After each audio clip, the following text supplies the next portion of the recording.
All right, today we're going to talk about how to successfully deal with lust and how to overcome and quit your addiction. This is seriously one of, if not the most frequent requests I get from y'all down in the comments for me to do a video on. This is something that I'm having countless DMs hit me on.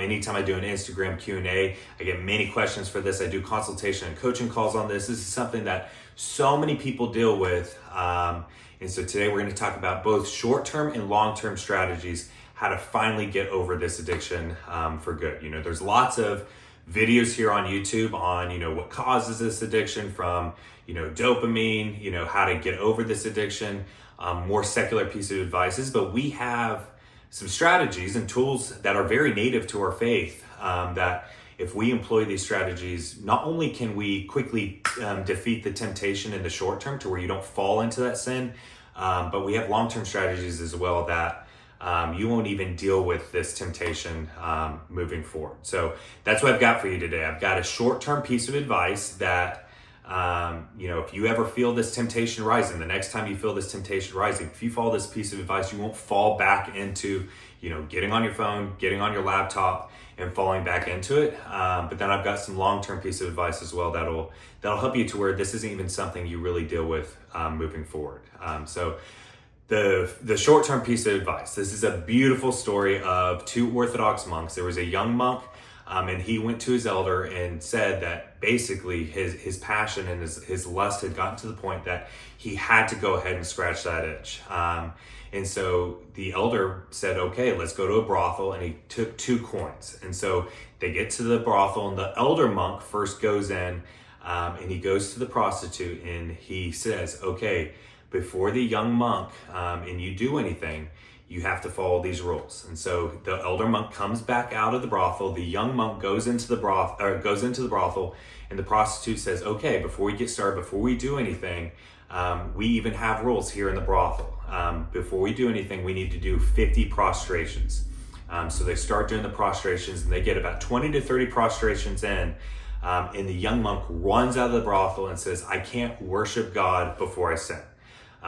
And so they didn't end up doing anything. So the elder monk's strategy of paying the prostitute to go ahead and do the prostrations worked on, having the young monk not fall into lust. So this is a very, very tangible step we can take that frankly helps with any sin. Anytime you feel the temptation for any sin, if you go ahead and follow this, it'll quickly alleviate that temptation in the short term.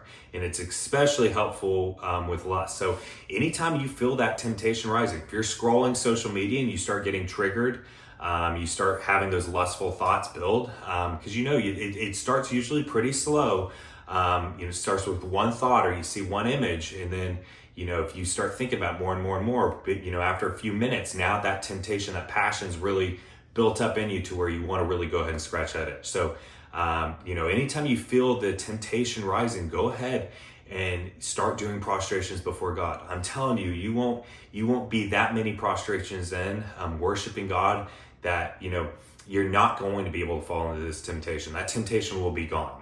You won't be able to, put yourself on your hands and knees before God, and that temptation will be gone. It's another thing of, you doing a physical act as well, going down to your hands and knees, getting back up, going down to your hands and knees, and getting back up. Take the worship part out of it. This alone is going to, is going to put blood flow in other areas of your body. It's going to get your mind somewhere else. If you put your mind on God, this is going to help you quickly beat that temptation. So this is a very, very tangible strategy we can use that, for frankly any sin, but especially lust. Anytime you have this building, have this self-awareness of, hey, I'm having thoughts right now, I'm being tempted. Go ahead right then, make the decision to go ahead and start doing prostrations. Prostrations seriously will kill that temptation very, very, very quickly. And frankly, getting in the habit of doing this, anytime you catch that temptation building, any temptation building, you start doing prostrations before God. This will help you even long-term as well, to help you start getting over, to where you don't have lust, because what it's doing is now, anytime you have temptation, you're training yourself to put your heart and your mind on God. And that really will help so much with this, especially in the short term. So Now, long term, I want to get into something that St. Porphyrios said that's so beautiful. So this is a long-term strategy that this is how you can get over dealing with this temptation, this passion for good.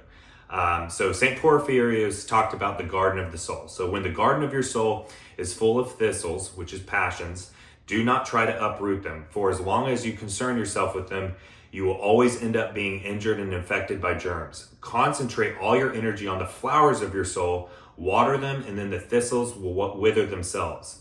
And the best flower of all is love for Christ.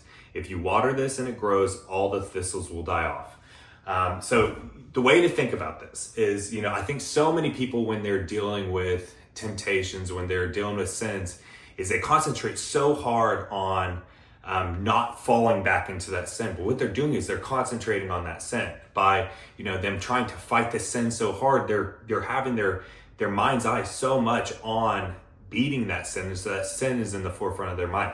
Whereas if they shifted their focus to more positive things, focusing on God, that's going to wither off in itself. The way you can think about it is you have a garden and you have a water spigot that is constantly flowing. And on one side you have, thorns, you've got, weeds, all the bad stuff. This is, the sin, the passions, temptations. And on one side you have flowers, your beautiful garden. The water's always flowing. So wherever you're putting your actions to, wherever you're putting mind to, wherever you're putting heart to, is depending on where that hose is flowing. If the hose is flowing on the flowers, the flowers are going to grow and the thorns and the weeds are going to die. If you're doing bad things, you're focusing on bad things, you're putting your heart in bad things, then that's going to grow and then the good is going to die. So you always have to think, are you putting yourself in actions and thoughts that are watering the good, or are you watering the bad? If you water the bad, the temptations, the passions, all that's going to constantly be on your mind and keep growing. The more you focus on the good and you do good, that's where you don't even have to worry about the temptations. That's the thing. Don't be so focused on fighting the temptations. Be focused on watering the good, and the temptations won't be there. You're always going to deal with temptations. I'm not saying you're not going to ever sin or anything like that, but I'm telling you guys that you won't even really deal with lust, not like you are right now or how you have before. So with that, so what we can do to water the good. So first off, if you start reading scripture more. Scripture's a great place to start. Start reading Lives of the Saints. Read on, very, very, good books of faith. Then from there, put yourself into services more. Go to divine liturgy, church services more. Don't just go on Sunday. If you're not even going regularly weekly, start going weekly. But maybe go a couple times of the week. Maybe go to your midweek service. Definitely have a morning and evening prayer rule. That needs to be a non-negotiable. This will set up your days.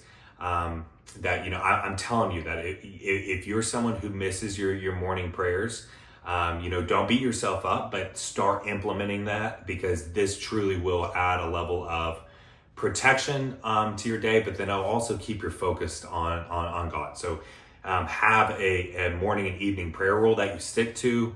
And then, your weekly fast, our weekly fast that we do on Wednesdays and Fridays, our fast throughout the year, do the fast. And if this is something that you're really, really dealing with, and you're struggling really hardcore, something that has helped me so much in my life with, different temptations, different passions, make sure you have the blessing of your spiritual father for this, but do water fasts, meaning that you only drink water, you don't eat food. If you do multi-day water fasts to where you're not eating food for several days, this is something that's very biblical, and I'm telling you, this is a way that you can really, really beat some temptations in your life. So those are some very, very tangible things you can do. Other things that aren't so, Orthodox faith focused that you can do that'll also help is, make sure if you're not having a regular exercise routine, do that. Make sure you're lifting regularly, or you're you're running, whatever your training modality that you love, make sure you're doing that regularly. You know, be reading. Basically, be putting your focus and attention on good things, productive things, things that are, one, feeding your soul, but then also could be building your body, building your mind. What you don't want to be doing is, watering the bad stuff, which is scrolling social media, being addicted to the phone, being lazy, out of that laziness, that slothfulness, that's where, a lot of these temptations, especially lust, comes out of. So, don't be watering the bad stuff, replace the kind of the fight against the temptation with feeding good stuff. And out of the feeding the good stuff, you'll realize before long, you're not even really dealing with this anymore. And it's something that, you'll see over time really, really, really dwindles, and it'll be by you not even focusing on it. It's going to be something that is, you're not going to be like, oh, it's been 3 weeks since I've looked at it. It'll be, something that you look down the line and you're like, I've not even thought about this for a while. So that's the whole point. Don't even be focused on it. Don't even be thinking about the fight. Be focused on watering the good in your life. The garden of your soul. Water the good in your life. And have your heart and your mind on Christ. And this is how you truly will overcome the battle against lust. But I hope and I pray, all the best, the strength in this fight for y'all. I know that this is a tough one. This is a short video of something that, I could talk for hours on. So if y'all want more on this, definitely let me know down in the comments down below. I'd love to help you as best as I can with this. But all glory to God. God bless y'all. Have a great rest of your day.